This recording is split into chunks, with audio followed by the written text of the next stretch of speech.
আল্লাহ পাক রব্বুল আলামিনের এলেমের বাইরে কিছু আছে?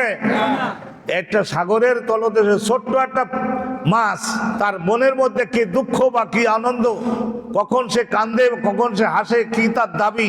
আর পাহাড়ের মধ্যে একটা ছোট্ট পিঁপড়ে, তার মনের মধ্যে কি চিন্তা, ব্রেনের মধ্যে কি চিন্তা এবং কি দুঃখ কি আনন্দ, সেইটা আল্লাহ রাব্বুল আলামিন অবগত আছেন না? নাই আছেন। আল্লাহ রাব্বুল আলামিনের এলেম, রাসূলুল্লাহ বলেছেন যে সমস্ত সৃষ্টি জগৎ মিললে, সমস্ত সৃষ্টি জগৎ একত্রিত হলেও আল্লাহর সত্তা এত বড় বিশাল যে আল্লাহর কুদরতি হাতের আঙ্গুলের ফাঁকের মধ্যে একটা ওই ছোলা বুটের দানার মতোই থাকতে পারে, একটা মসুরির দানার মতোই থাকতে পারে, একটা সরিষার দানার মতোই থাকতে পারে।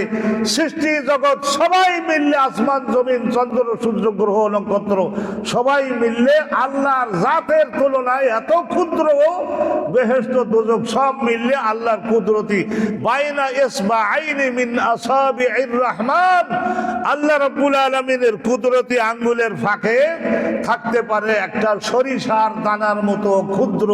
সমস্ত সৃষ্টি জগৎ আল্লাহ রাব্বুল আলামিনের সত্তা কত বড়, এটা তা বোঝাবার জন্য রাসূলুল্লাহ এই কথা বলেছেন।